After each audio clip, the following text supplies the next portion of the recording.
আসসালামু আলাইকুম রহমতুল্লাহ। সম্মানিত দিনী ভাই ও বোনেরা, আজ আমি আপনাদেরকে সূরা ৩-এর গুরুত্বপূর্ণ কিছু আমল শিখাইয়া দিব, যেই আমলগুলো আপনাদের হায়াতে জিন্দেগিতে অনেক অনেক উপকারে আসবে ইনশাআল্লাহ। বিস্তারিত জানার জন্য আর সূরা ৩-এর আমলগুলা সঠিকভাবে শেখার জন্য সম্পূর্ণ ভিডিওটি দেখার অনুরোধ থাকবে। সর্বপ্রথমে আপনাদেরকে বলতে চাই, সূরা ৩ পবিত্র কুরআনুল কারীমের খুব সম্ভবত ৯৫ নাম্বার সূরা। এই সূরাটি কোনো ব্যক্তি যদি ঘুমের সময় একবার তেলাওয়াত করে ফু দেয় তাহলে কি হবে?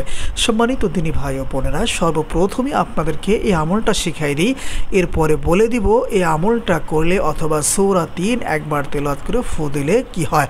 সর্বপ্রথমে আমাদের কাজ হচ্ছে, আমরা যখন ঘুমানোর জন্য বিছানায় যাব, এমত অবস্থায় বিছানায় শোয়া অবস্থায় ৩ বার ইস্তিগফার পাঠ করব, আস্তাগফিরুল্লাহ আস্তাগফিরুল্লাহ আস্তাগফিরুল্লাহ।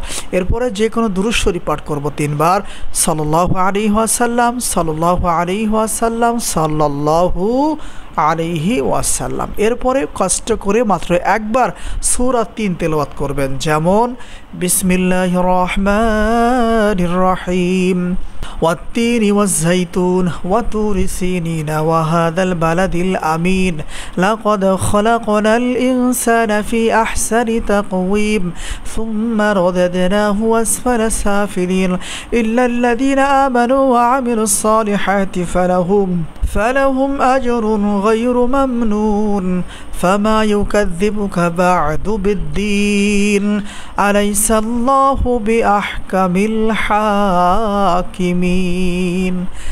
এই নিয়মে ঘুমের সময় মাত্র একবার সূরা ৩ তেলাওয়াত করে অথবা পড়ে আপনার চতুর সাইড দিয়ে একটি ফু দিবেন।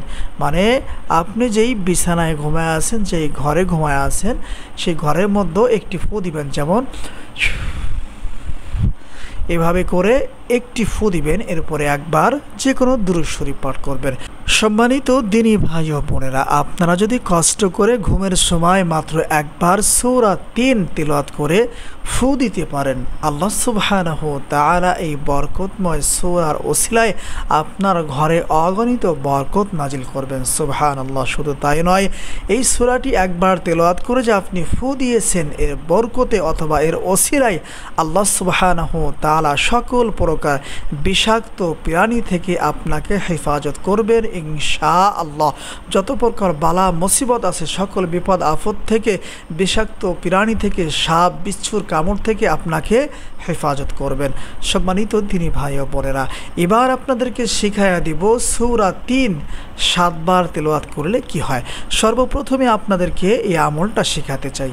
সম্মানিত দিনী ভাই ও বোনেরা, এই আমলটা করার জন্য অবশ্যই আপনারা কষ্ট করে ওযু করে আসবেন।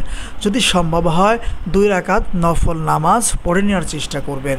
এরপরে আপনাদের কাজ হচ্ছে জায়নামাজের পাটিতে বসা অবস্থায় ৩ বার ইস্তিগফার পাঠ করবেন, আস্তাগফিরুল্লাহ আস্তাগফিরুল্লাহ আস্তাগফিরুল্লাহ।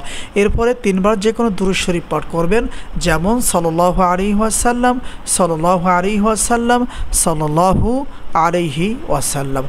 এরপরে গিয়ে বিসমিল্লাহ সহ পড়বেন, যেমন বিসমিল্লাহির রহমানির রহিম والتين والزيتون وطور سينين وهذا البلد الأمين لقد خلقنا الإنسان في أحسن تقويم ثم رددناه أسفل سافلين إلا الذين آمنوا وعملوا الصالحات فلهم أجر غير ممنون فما يكذبك بعد بالدين أليس الله بأحكم الحاكمين। এই নিয়মে বিসমিল্লাহ সহ ৭ বার সূরা ৩ পাঠ করবেন। এরপরে ২ বার যে কোনো দুরূদ শরীফ পাঠ করবেন। এরপরে আল্লাহ সুবহানাহু ওয়া তাআলার কাছে কান্না জড়িত কণ্ঠে দোয়া করবেন।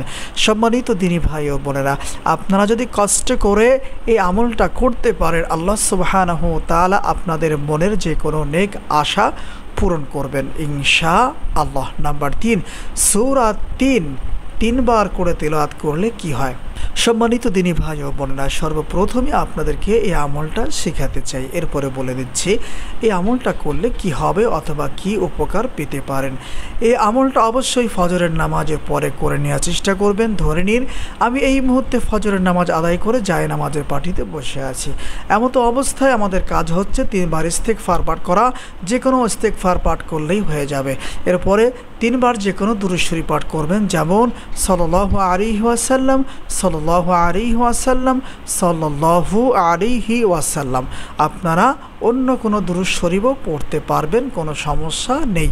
সম্মানিত দিনী ভাই ও বোনেরা, 3 বার ইস্তেগফার, 3 বার দুরূদ শরীফ পাঠ করা হয়ে গেলে বিসমিল্লাহ সহ সূরা 3 পবিত্র কুরআনুল কারীমের 95 নম্বর সূরা পড়া শুরু করবেন, যেমন বিসমিল্লাহির রহমানির রহিম, ওয়াত-তিনি ওয়াজ-যাইতুন ওয়া তুরি সিনিন ওয়া হাদাল বালাদিল আমিন, লাকাদ খালাকনাল ইনসানা ফি আহসানি তাকওয়িম। এই সূরাটি সম্পূর্ণ তেলাওয়াত করতে হবে। বিসমিল্লাহ সহ মাত্র 3 বার এই ছোট্ট সূরাটি তেলাওয়াত করবেন। এরপরে গিয়ে 2 বার যে কোনো দুরূদ শরীফ পাঠ করবেন। এরপরে যদি সম্ভব হয় আল্লাহ সুবহানাহু ওয়া তাআলার কাছে একটু দোয়া করবেন। সম্মানিত দিনী ভাই ও বোনেরা, সূরা 3-এর এই আমলটা করলে কি হয় অথবা এর থেকে কি উপকার পেতে পারেন। কোনো ব্যক্তি যদি নিয়মিত ফজরের নামাজের পরে সূরা 3 বার করে পড়তে পারে, আল্লাহ সুবহানাহু ওয়া তাআলা এই আমলের বদলতে ওই ব্যক্তি যেখানে যাবে সেখানের মানুষ তাকে সম্মান করবে। হতে পারে সে চেয়ারম্যান মেম্বার, এক কথায় যত বড় ক্ষমতাশালী লোক হোক না কেন, যার সামনে সে যাবে সেই ব্যক্তি তাকে সম্মান দিবে, তাকে সম্মান করবে। চাই দেশের প্রধান হোক, এমপি, মন্ত্রী হোক, যেই হোক না কেন, ওই ব্যক্তি যার সামনে যাবে, যেই ক্ষমতাবান লোকের সামনে যাবে, সেই ব্যক্তি তাকে সম্মান করবে ইনশাআল্লাহ। সম্মানিত দিনী ভাই ও বোনেরা, আজকের ভিডিওটি এ পর্যন্তই। দেখা হবে কোনো পরবর্তী ভিডিওতে। সে পর্যন্ত আল্লাহ সুবহানাহু ওয়া তাআলা আমাদের সবাইকে ভালো রাখুন, সুস্থ রাখুন। আসসালামু আলাইকুম ওয়া রাহমাতুল্লাহ।